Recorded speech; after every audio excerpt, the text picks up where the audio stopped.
सामना भिडतो आणि आजही मी तासाला सुद्धा मुलांना अनेकदा सांगतो की न चुकता सामना पहा. मी सामना चित्रपटाबद्दल बोलतोय की कारण तो तुम्हाला जे महाराष्ट्र समजून देईल आणि राजकारण आणि ग्रामीण साठानंतरची वाटचाल समजायला मदत करेल तो ते चित्रपटांच्या द्वारा करेल. सामनाच्या यशामध्ये नंबर 1 वर तेंडुलकर आहेत.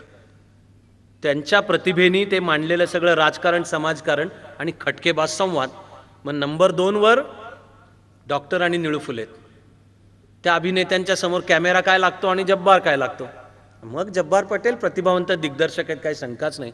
पुढे त्यांनी काढलेला मराठी कादंबरी शांताबाई निसळ यांची कादंबरीवर आधारित उंबरठा चित्रपट हाही सामाजिक चळवळीतला, चित्रपटाच्या असामान्यत्वातला आणि स्मिता पाटील आहे मुख्य अभिनेत्री त्यातली, ह्याच्यामधलं एक महत्त्वाचं वळण आहे.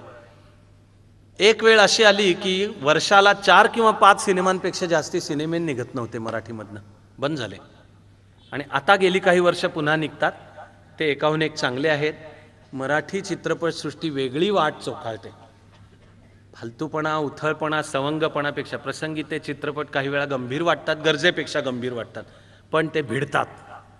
ते चित्रपट जीवनाला पण भिडतात. ते चित्रपट नवे प्रयोग पण मांडतात आणि नव्या मराठी प्रतिभेचे आविष्कार त्यामध्ये दिसतात, असं माझं सुद्धा आहे मत. मग मला कधी कधी येते शंका की समाजाची आर्थिक स्थिती आणि त्या काळामध्ये निर्माण होणारी कला हिचं काही नातं असतं का आपसामध्ये. असामान्य कला निर्माण व्हायला चांगली आर्थिक स्थिती आवश्यक असावीच लागते का. कविता सुचायला पोट भरलेलं असावं लागतं का, का प्रेमभंग व्हावा लागतो. हा नुसता काळाचा एक सुसंगत दाखला आहे का त्यामध्ये काही लपलेला अर्थ आहे याचा ज्याचा त्याने विचार करून ठरवावा.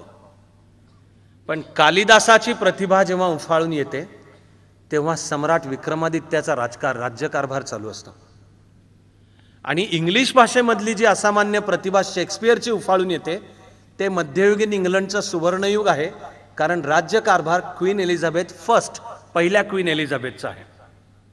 राजसत्ता, आर्थिक स्थिती आणि त्या काळामध्ये समाजामध्ये निर्माण होणारी कला आणि ही सगळी मिळून आविष्कार होणारी संस्कृती हिचं निश्चितपणे आपसातलं नातं आहेच आहे.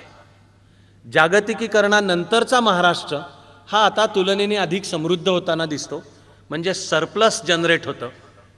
कलेच्या निर्मितीला निवांत वेळ पण आवश्यक आहे आणि समाजामधली वेदना समजणं पण आवश्यक आहे. पण ती वेदना मांडायला शांतपणा पाहिजे ना.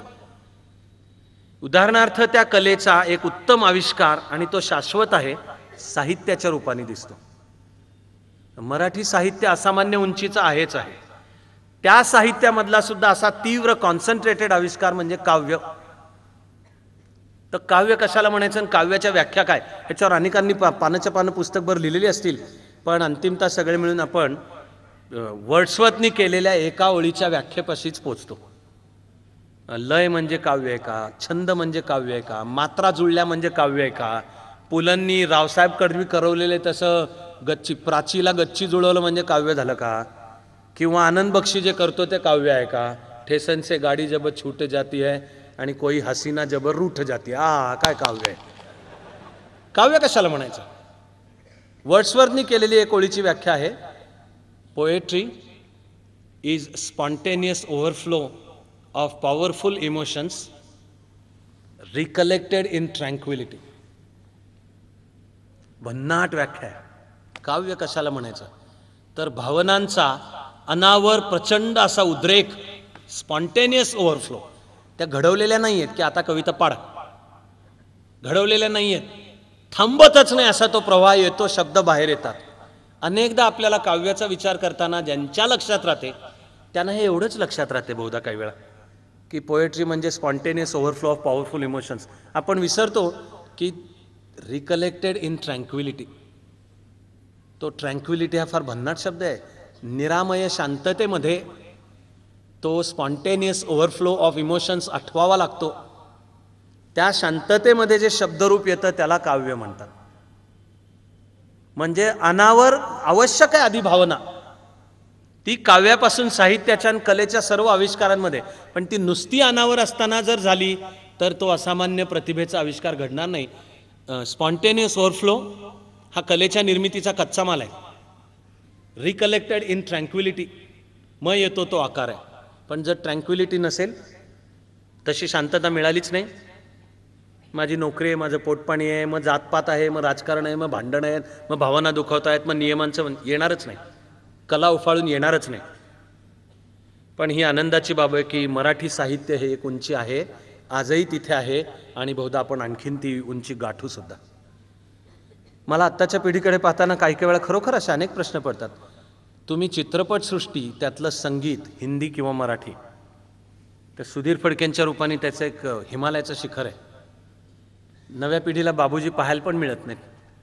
आणि काय माणसं होती ते बाबूजी, विश्राम बेडेकर, गदिमांचं काव्य. गदिमा आता आपल्यात नाहीत, काव्याच्या रूपाने सुदैवानी आहेत, पण मराठी भाषा इतकी कोमलही असू शकते, वळू शकते, तिच्यामध्ये इतकी प्रचंड लयबद्धता अशी.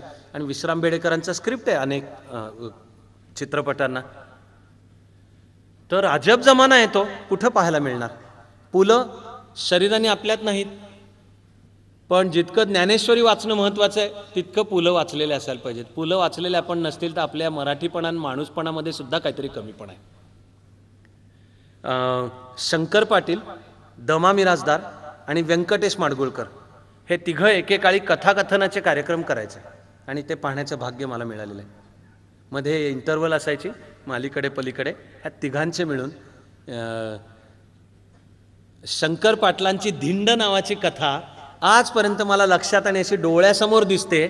मला असं तुमच्याकडे बघताना सुद्धा जाणवते की हे बोलल्या क्षणी ज्यांनी धिंड वाचली आहे किंवा शंकर पाटलांच्या ऐकायचं भाग्य लाभलेलं असेल, हसूच येतं त्यांना. धिंड, गावाकडलं वातावरण, त्यानिमित्ताने राजकारणाचं दर्शन हे घडवलेलं.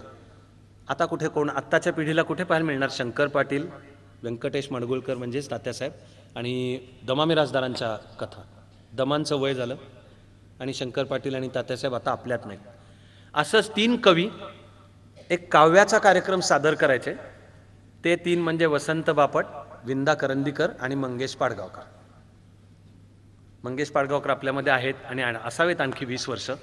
पण काव्याचा कार्यक्रम आणि तो भारावून टाकतो. मग तेवढ्या बाबतीत मी निदान संदीप खरेचा मी पण आभारी आहे आणि त्याला शतशः शुभेच्छा पण आहे. संदीप खरेच्या काव्याचे कार्यक्रम ओव्हरफुल, तरुण पिढीला तो खेचून आणतो, मराठी भाषेची ताकदसुद्धा दाखवून देतो. पण ही संस्कृतीचे जे अनेक आविष्कार आहेत, शांताबाईंना तर मी माऊलीच म्हणतो. मला पाहायला मिळालेलं आहे, जवळ बसायला मिळालेलं आहे. शांता शेळकेंचं काव्य एकाहून एक भन्नाट, हेतले एकेकांच्या नावावर 2-2 तासाचं सत्र होऊ शकतं, इतकी त्यांच्या कलेच्या निर्मितीला असामान्यत्व आहे. आता त्या शांताबाई आपल्यात नाहीत, काव्याने आणि कलेनी शिल्लक आहेत. गदिमांचं गीत रामायण मला लक्षात आहे, लहानपणी प्रचंड गरिबीमध्ये सुद्धा आईवडिलांनी पैन साठवून घरामध्ये पहिला ट्रान्झिस्टर आला, बास पेढे वाटण्याचा दिवस. पण ट्रान्झिस्टर का आणला? कारण गदिमांनी लिहिलेलं आणि बाबूजींनी संगीत दिलेलं गीत रामायण दर रविवारी एक पुढचं गाणं असे 52 आठवडे चालू होतं. आणि कुठं दुसऱ्यांच्याकडे जा म्हणून आपल्याला ऐकता आलं पाहिजे म्हणून घरामध्ये तो आणायचा. गदिमांच्या गीत रामायणाची शब्दकळा पण असामान्य. बाबूजींनी त्याला दिलेलं संगीत बहुसंख्यक म्हणजे म्हणतायत पण स्वतः शब्दांचा उच्चार, त्यातनं अर्थ बाहेर काढणे, मग ती परंपरा चालवणारे आपल्यामध्ये श्रीनिवास खळे, यशवंत देव अशी चालू राहते, समृद्ध आहे. पण वारसा जपणं आणि तो वाढवणं हे आपलं काम आहे. अंतिमतः संस्कृतीचा सर्व गाभा भाषेपाशी येऊन भिडतो, म्हणून साहित्याला महत्त्व येतं. बाकी चित्रपट, नाटक, संगीत, नृत्याचे विविध आविष्कार, भरतनाट्यम आणि कथकपासून ते मॉडर्न डान्सपर्यंत ते सगळं येतं. एक म्हणजे शब्द आणि दुसरं म्हणजे संगीत. दोन्हीमध्ये महाराष्ट्राकडे आजही ताकद आहे आणि मराठी साहित्य एका असामान्य उंचीचं निश्चित आहे. पण ते असताना आपण जर लक्षात घ्यायचं झालं तर गाभ्याचं आव्हान मराठी भाषा टिकण्याचंच आहे. मराठी भाषेच्या अस्तित्वाला आव्हान आहे हे निश्चित आहे. मला हे वाक्य बोलताना सुद्धा आश्चर्य वाटतं, स्वतःशी सुद्धा आश्चर्य वाटतं. कारण महाराष्ट्र राज्य बनलं तेव्हा लोकसंख्या होती 3,96,94,00,000 आणि त्यातले 3 कोटीच्या आसपास मराठी भाषिक होते. आज महाराष्ट्राची लोकसंख्या 11 कोटीच्या पारही गेलेली आहे लेटेस्ट, आणि त्यातले 9.5-10 कोटी मराठी भाषिक आहेत. म्हणजे 1960 साली मराठी भाषिक 3 कोटी होते, ते आज 10 कोटीपर्यंत पोचले. पण आपण भाषा करतो, मराठी भाषेच्या अस्तित्वाला आव्हान आहे. याचं कारण जो बदलता काळ, हे विश्व, भारत, त्यातला महाराष्ट्र, म्हणून आव्हानाचं स्वरूप लक्षात घ्यायला लागेल. मग शहाणा माणूस नाकारणार नाही की भाषेच्या अस्तित्वालाच आव्हान आहे. आज जगामधल्या पहिल्या 10तली आहे मराठी भाषा, पण या पद्धतीने चालू राहिलं तर पुढपासूनच्या पुढच्या 2-3 पिढ्यांच्या नंतर जर मराठी भाषा टिकलीच तर ती फार तर फार घरातली आणि बोली भाषा बनेल. ज्ञानाची भाषा, संपर्क आणि दळणवळणाची भाषा, प्रशासनाची भाषा, आंतरराष्ट्रीय संबंधांची भाषा, ज्ञान आणि विज्ञान मांडण्याची भाषा, ही सगळी ताकद मूळ मराठीकडे आहे का? ताकद मूळ मराठीकडे आहे. पण आत्ताची जी आव्हानं आहेत ती लक्षात घेतली तर अस्तित्वाला चॅलेंज आहे. आणि मराठी भाषेच्या तर अस्तित्व, आणि ते भाषेच्या अस्तित्वाला आहे म्हणजे मराठी माणसाच्या अस्तित्वाला आहे. दुहेरी आहे. मराठी भाषा आणि माणसाला इंग्लिशकडून पण आव्हान आहे आणि एक वस्तुस्थिती आहे की हिंदीकडून पण आव्हान आहे. आव्हान लक्षात घ्यायला वैर आणि शत्रुत्व करण्याची गरज नाही आहे. भाषा आपल्याच, हिंदी आपलीच भाषा आहे. कन्नड, तमिळ, तेलुगू सुद्धा आपल्या आहेत आणि उर्दू, बंगाली, गुजराती वगैरे सुद्धा आपल्या आहेत. इतकंच काय, जागतिकीकरणानंतर एक बनत चाललेल्या ह्या विश्वामध्ये सगळ्या भाषा सुद्धा आपल्या आहेत. पहिली मराठी पण आपली आहे. मराठी जगली वाचली पाहिजे, नुसती नाही, समृद्ध पण झाली पाहिजे. पण महाराष्ट्रातल्या मराठीला हिंदीकडून आव्हान आहे आणि जागतिक पातळीला इंग्लिशकडून आव्हान आहे. आपल्यामध्ये शरीराने होते तेव्हा शेवटच्या काही काळामध्ये कुसुमाग्रज एक वाक्य बोलले.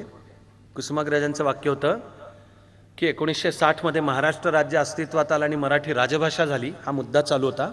तर कुसुमाग्रज म्हणाले की हो, मराठीनी राजमुकुट घातलाय पण मंत्रालयाच्या दारामध्ये ती भिकारीण होऊन बसलेली, भिकारणीची वस्त्र पांघरून बसली, असं कुसुमाग्रजांचं वाक्य होतं. पहिल्यांदा त्यांच्याकडे वाक्य ऐकलं तेव्हा सुद्धा मी काळजीत पडलो. त्यांच्या इतकी ज्येष्ठ व्यक्ती अशी बोलते आहे. तरी पण माझ्यातल्या एका टार्गेट कार्ट्यानी मनाशी प्रश्न विचारला की आजकाल बहुधा कविता संग्रह कमी विकले जात आहेत म्हणून कुसुमाग्रज नाराज आहेत. आणि मग एक दिवशी नाही म्हणलं तरी सहकुटुंब, सहपरिवार किंवा मित्रांसमवेत आपण कधी कधी पावभाजी खायला बाहेर जाऊन बसतो, तसे काहीतरी बसलो. जो ऑर्डर घ्यायला आला त्या वेटरला आम्ही मराठीत काय ते सांगितलं. त्यांनी शांतपणे सगळं ऐकलं आणि विचारलं की साहब आपने ऑर्डर क्या दिया. पुण्याच्याही रस्त्यांवर जेव्हा लोकभाषा हिंदी बनते, मराठी येणारी सुद्धा 2 माणसं एकमेकाशी बोलायचं असेल तर हिंदीत बोलतात. आणि ते मुंबईतच नव्हे तर पुण्यात सुद्धा, आणि पुण्यातच नव्हे तर कुठेही प्रवासाला गेलो तर खेडोपाडी सुद्धा. मराठवाड्यामध्ये हिंदी बोलली जात असेल तर आश्चर्याची गोष्ट नाही, कारण मराठवाडा निजामाच्या राजवटीमध्ये होता आणि सगळा तो वारसा इतका सहज संपत नाही. No problem. विदर्भामध्ये सुद्धा हिंदी मोठ्या प्रमाणावर बोलली जाते, कारण की विदर्भ सुद्धा हिंदी भाषिक प्रदेशालाही जवळ आहे. सेंट्रल प्रॉव्हिन्सेस आणि विदर्भ नावाचं राज्य होतं. विदर्भ पण काही काळासाठी निजामाच्या हातामध्ये होता. हिंदी बोलले जाते. पश्चिम महाराष्ट्राच्या सुद्धा खेडोपाडी, फलटणमध्ये माझा एक सार्वजनिक कार्यक्रम होता आणि तो सगळा संपला, सभा वगैरे. जे संयोजक होते ते म्हणले चला जेवायला जाऊयात. जिथे जेवायला गेलो तिथली सगळी भाषा हिंदी, तिथले सगळे वेटर हिंदी. कुठून आलात विचारलं, राजस्थानमधनं आलेले होते आणि सगळी हिंदी, कारण हॉटेल हिंदी माणसाचं होतं, भांडवल हिंदी माणसाने ओतलेलं होतं आणि डिशेस आणि पदार्थ सुद्धा त्यामुळे तो जे मांडत होता त्या राजस्थानी डिशेस होत्या. आता पिठलं भाकरं मिळेल न मिळेल, पण सगळीकडे डोसा पण मिळतो आणि तंदूर रोटी पण मिळते. डोसा इडली मिळावी आणि तंदूर पण मिळावी, पण मराठी ब्रेकफास्ट पोहे, मराठी जेवण पिठलं भाकरीचं असेल नाही तर आणखीन मिळत नाही. देवीलालनी दिल्लीमध्ये हाट काढला, दिल्ली हाट, आणि सगळे सांस्कृतिक आविष्कार तिथे मांडले. पुण्याच्या आसपास सुद्धा अनेक अशा आता गार्डन रेस्टॉरंट्स तयार झालेले आहेत की तिथे वेगवेगळे खेळ असतात, वेगवेगळ्या कला दाखवल्या जातात. तुम्हाला त्याच्यात कुठे मराठी कला आणि असं मांडलेलं छान आणि ज्याचं मार्केटिंग उत्तम केलं दिसलं तर मला तुम्ही सांगा. दिल्लीमध्ये आंध्र भवन प्रसिद्ध आहे, तिथे मिळणाऱ्या जेवणाकरता. आणि मरुस्तोवर अनेक जण दिल्लीत गेले तर लक्षात ठेवून आंध्र भवनवर जे दाक्षिणात्य जेवण मिळतं तिथे जातात, कारण जेवण पण उत्तम, पण तुमचं स्वागत पण उत्तम होतं, हसून वागलं जातं. सगळे सीटं भरलेले असेल तर तुम्हाला जागा दिली जाते, इथे थांबा. सुगंध घमघमाट सुटलेला असतो सगळ्या दाक्षिणात्य पदार्थांचा. जेवण संपल्यानंतर तुम्हाला एक छान पान मिळतं आणि पुन्हा या भले तेलुगूमध्ये म्हणतात पण पुन्हा जावंसं वाटावं असं वातावरण, अशी संस्कृती आणि असे पदार्थांची क्वालिटी, हे सगळं महाराष्ट्राकडे नाही आहे काय? पण मग आपण ते मांडण्यामध्ये, त्याच्या मार्केटिंगमध्ये आणि त्याला नवे नवे आविष्कार देण्यामध्ये सुद्धा आपण कमी पडतो. जिथे भांडवल आहे त्याच्या पाठोपाठ संस्कृती आहे, अर्थकारणाच्या पाठोपाठ संस्कृती येते. उत्पद्यन्ते विलीयन्ते दरिद्राणां मनोरथा. आम्ही जसे नुसतेच दरिद्रीच राहिलो तर आमच्या इच्छा आकांक्षा नुसत्या येणार आणि मागे राहणार. तेव्हा आर्थिक विकास ही सुद्धा तितकीच नितांत पराक्रमाची आणि उद्योजकताचा विकास आपल्यामधनं झाला पाहिजे, याची सुद्धा आवश्यकता राहते. मराठी भाषेच्या अस्तित्वाला आव्हान आहे, म्हणून येणारं मराठी माणसाच्याही अस्तित्वाला आव्हान आहे. ते दुहेरी हिंदी आणि इंग्लिश. कार्यक्रम आपण काय करूयात म्हणताना मला म्हणायचं आहे की कुणाही बद्दल द्वेषाची गरज नाही, कुठल्याच मुळात. जे आपलं स्वत्व आहे त्याचा अभिमान असताना आपल्या द्वेषाची गरज नाही आहे कशाच्याच. गरज आहे ती स्वत्वाच्या प्रेम. ते प्रेम सर्वांना वाटता पण आलं पाहिजे, पण संस्कृतीचे, कलेचे नवे नवे आविष्कार आपल्या प्रतिमेमधून निर्माण करता आले पाहिजेत. एखादी भाषासुद्धा मोठी होते ती केवळ त्या भाषेची शब्दसंख्या किती आहे आणि व्याकरण कसं आहे यावरनं नाही आहे. त्यावरनं म्हणायचं झालं तर मराठी ही जगातल्या अनेक महान भाषांच्यापैकी एक निश्चित आहे. मराठीची काय शब्दसंख्या कमी नाही आणि मराठीचं व्याकरण काय कच्चं नाही आहे. आणि मराठी ज्या लिपीत लिहिली जाते ही तर आज जगातले भाषाशास्त्रज्ञ मान्य करतात की देवनागरी लिपी ही जगातली सर्वात शास्त्रशुद्ध लिपी आहे. शेवटी लिपी म्हणजे काय? घशातनं निघणारे आवाजांना दिलेले आकार. लिपीची ताकद पाहिजे की जे घशातनं ध्वनी निघतात ते सगळे ध्वनी व्यक्त होतील असं त्या आकारांच्या मध्ये आहे. ते रोमन स्क्रिप्टमध्ये नाही.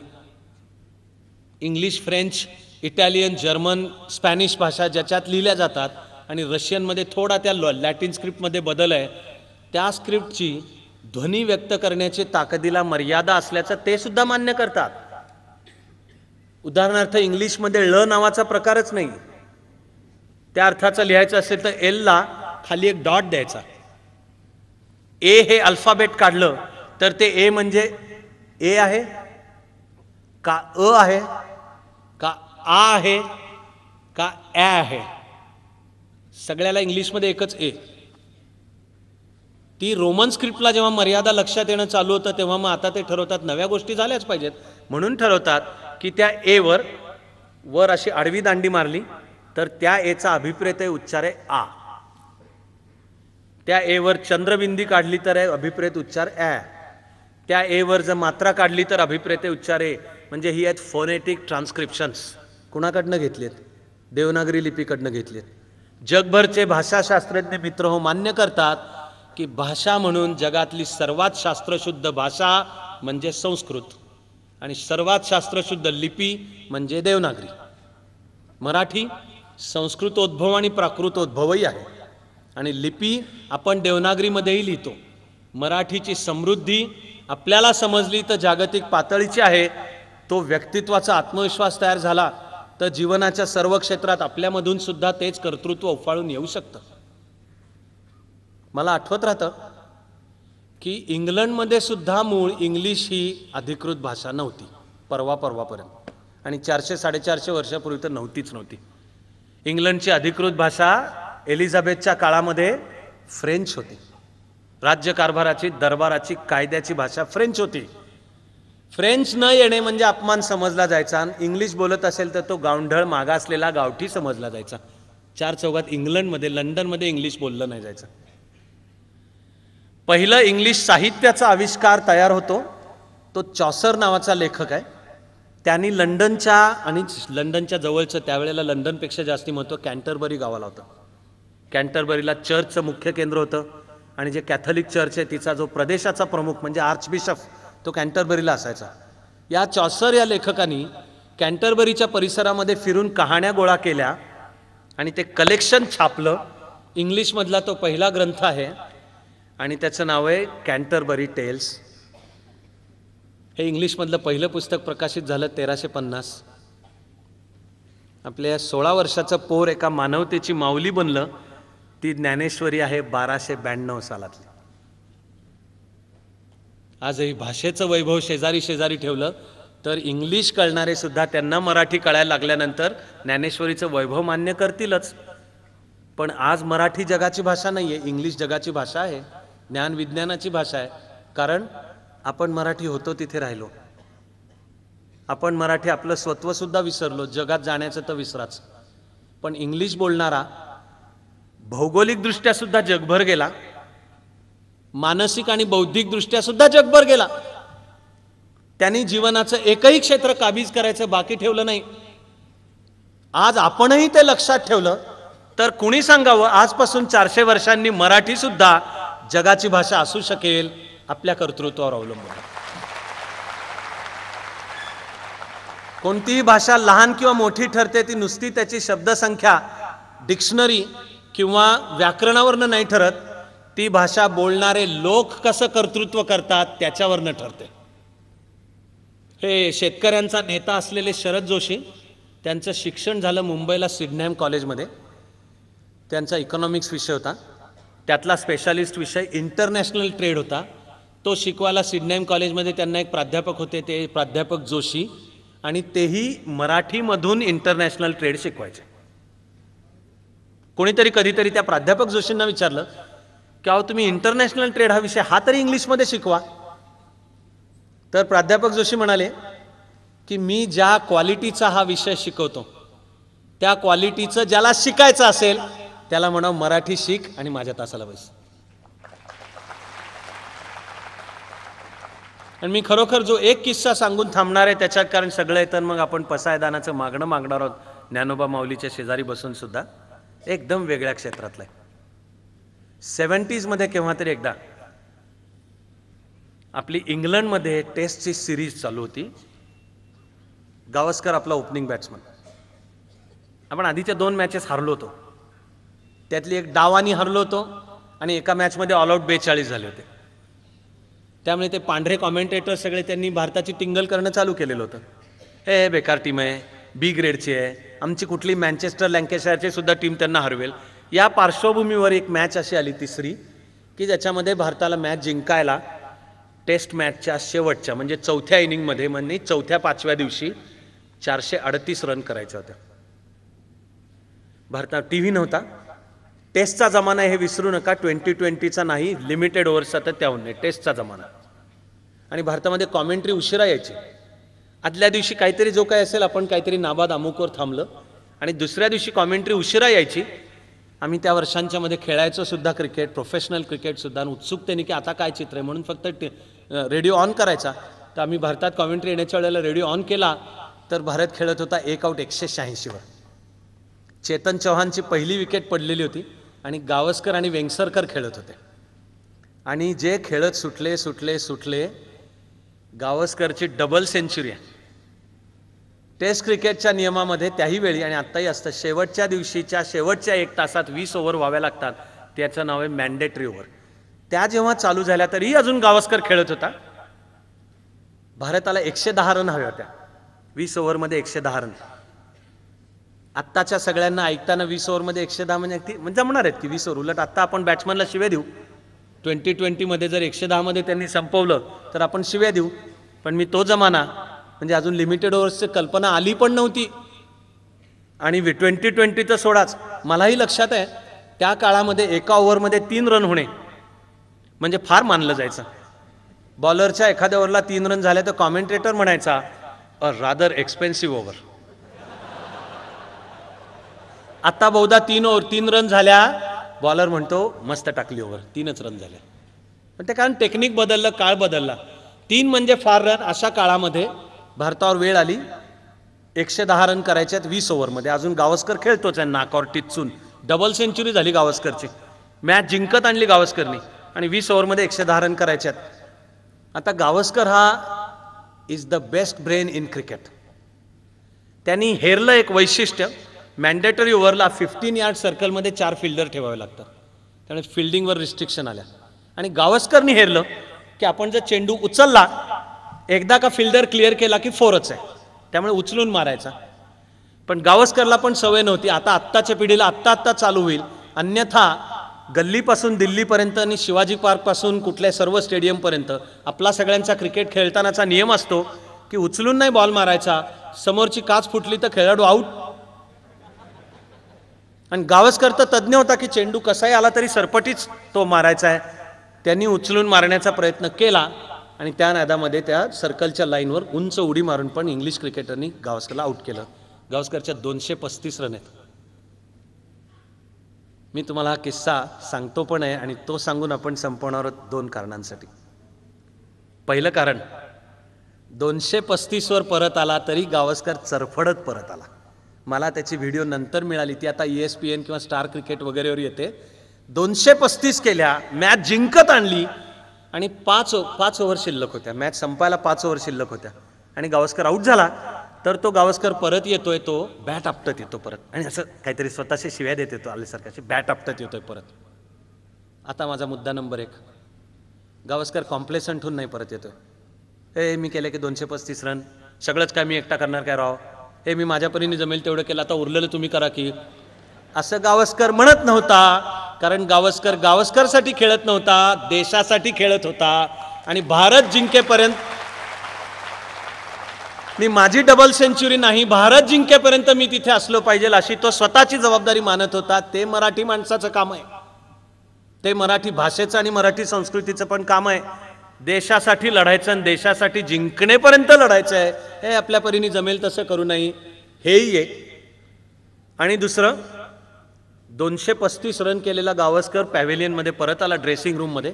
त्यांनी बॅट फेकली. हा किस्सा स्वतः गावस्करनी लिहून ठेवलेला आहे. बॅट फेकली आणि तोंडातून पहिलं वाक्य बोलला ते मराठीत बोलला.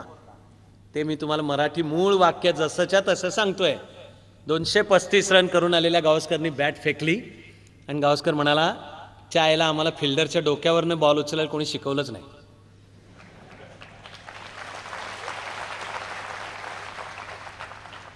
आणि सगळ्या जगाचा मीडिया पाहत होता.